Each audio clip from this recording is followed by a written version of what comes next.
होता है, बादल बनता है और बादल से वृष्टि होती है और वृष्टि से अन्न होता है, तो यह जीव का कल्याण होता है। इसलिए हमारे महर्षियों ने यज्ञ बना दिया, यज्ञ में हवन का विधान बना दिया। हम शरीर की रक्षा के लिए हम दोनों समय उदर रूपी कुंड में हवन डालते हैं, भोजन रूपी। उसी को देख करके हमारे महर्षियों ने बना दिया कि हम शरीर की रक्षा के लिए हवन करते हैं अपने उदर कुंड में, तो हम इस यज्ञ कुंड में हवन करेंगे तो समस्त विश्व का कल्याण होगा। सर्वे भवन्तु सुखिनः सर्वे सन्तु निरामया सर्वे भद्राणि पश्यन्तु मा कश्चित् दुःख भाग् भवेत्। सबका कल्याण तभी होगा जब हम यज्ञ में आहुति डालेंगे। लेकिन यज्ञ कभी अभिमान में नहीं करना चाहिए। अभिमान में किया हुआ यज्ञ निष्फल हो जाता है।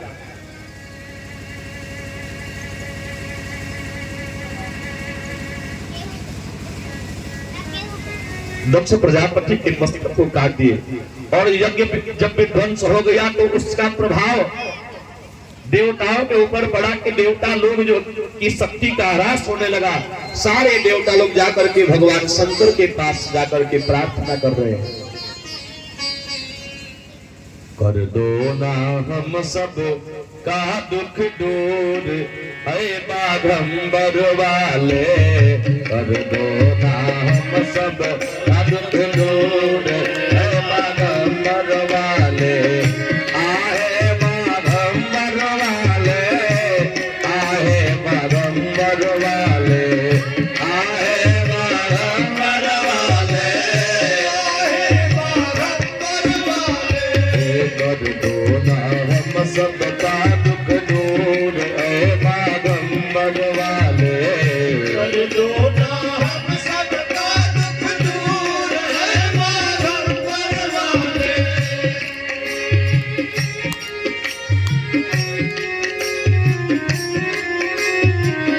अक्षत चंदना बेलों के पाती प्रभु जी, अक्षत चंदना बेलों के पाती प्रभु जी, लाया हूँ भाग धतूर है बाघंबर वाले, लाया हूँ भाग धतूर है बाघंबर वाले। कर दो ना हम सब का दुख दूर है बाघंबर वाले, कर दो ना हम सब का दुख दूर है बाघंबर वाले।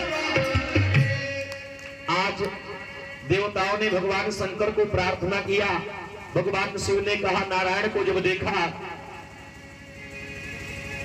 ये मनुष्य का नियम है कि जब अपने से कोई बड़ा आ जाए उसका सम्मान कीजिए। भगवान शंकर ने देखा कि मेरे प्रभु मेरे यहाँ चल के आए। कहा, प्रभु आपको आने की क्या आवश्यकता थी, इस दास के लिए आदेश कर दिए होते। नारायण ने भी क्या कहा, बड़ा सुंदर भाव है। शिव जी अपने नारायण को प्रभु मानते हैं और नारायण आज शिव जी को अपना बड़ा मानते हैं। आराध्य देवता शिव जी को मानते हैं।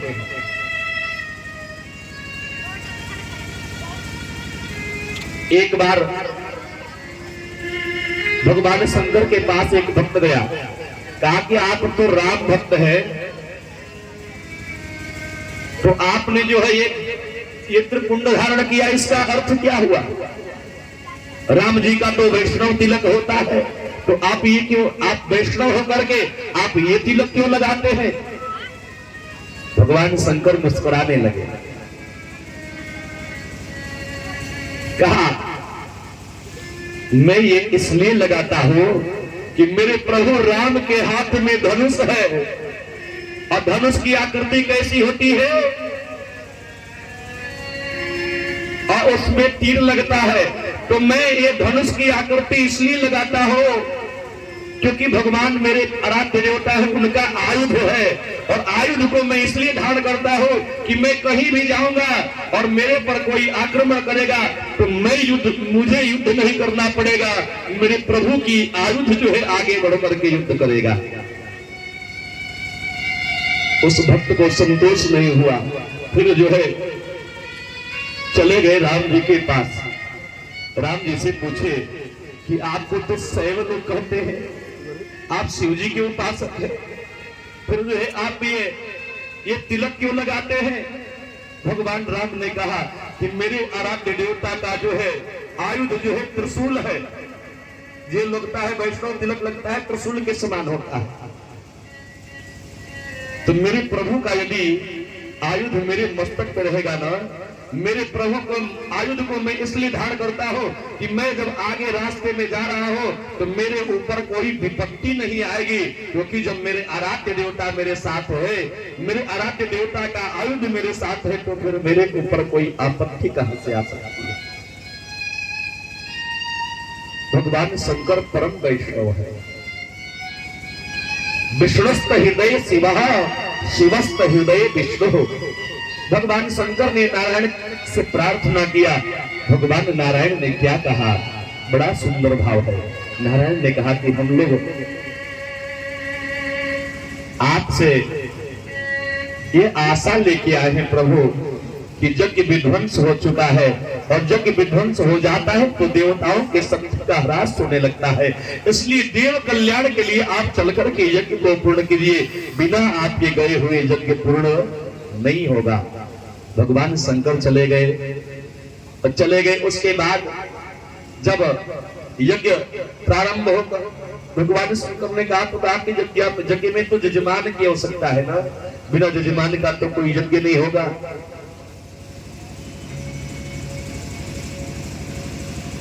ये भी शास्त्र कहता है, वेद पुराण कहता है। महाराज जी बैठे हुए हैं। आज भी महाराज जी के घर में आपके पिताजी इस पूर्वांचल के बड़े विद्वान थे। हमने दर्शन तो नहीं किया, लेकिन हम आपके परिवार से नहीं, अपने रिश्तेदार से नहीं, बल्कि हम इस जिला में विद्वानों के मुख से सुने हैं कि गंगहरा चेरुइया में महाराज ये थे जो अग्निहोत्र थे। आज भी ये हम देखे हैं महाराज जी के यहाँ आज भी हवन रोज होता है। ये अग्निहोत्री का सबसे बड़ा पहचान है कि उनके घर में प्रतिदिन हवन होता है, और आज भी अग्नि महाराज जी के यहाँ जलता है। साग्निक और निराग्निक, साग्निक और निराग्निक दो होते हैं। साग्निक की सदगति भगवान की प्रेरणा से, कृपा से हो जाती है।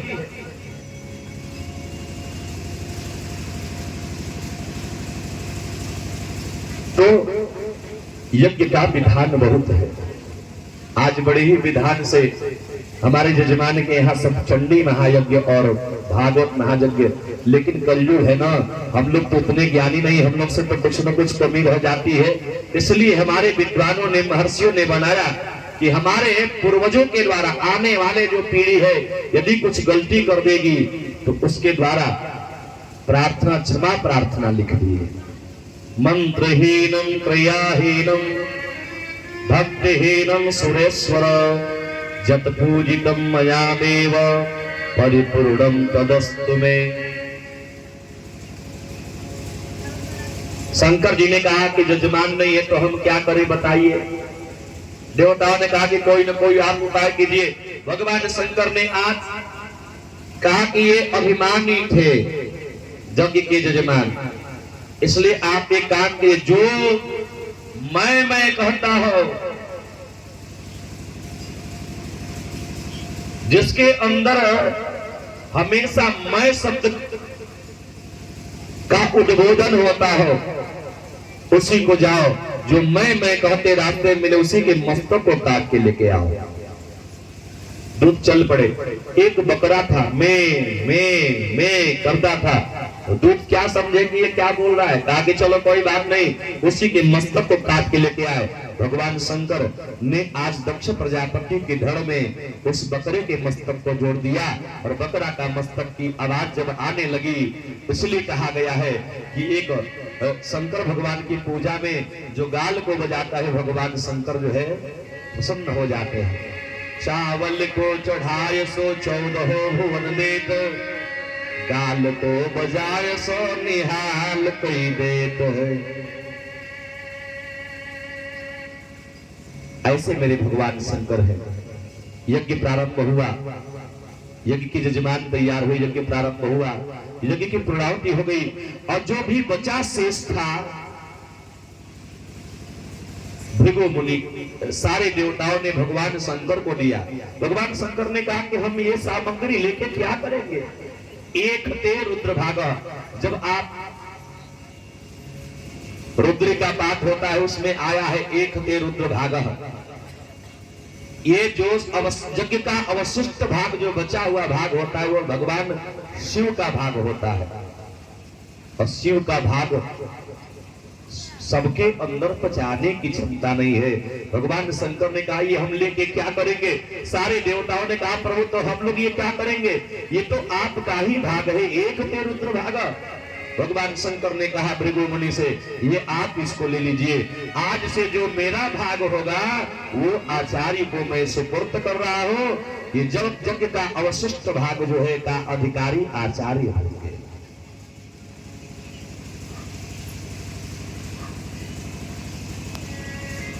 सती का मोह आज भगवान शंकर के अंदर से नहीं जा रहा है।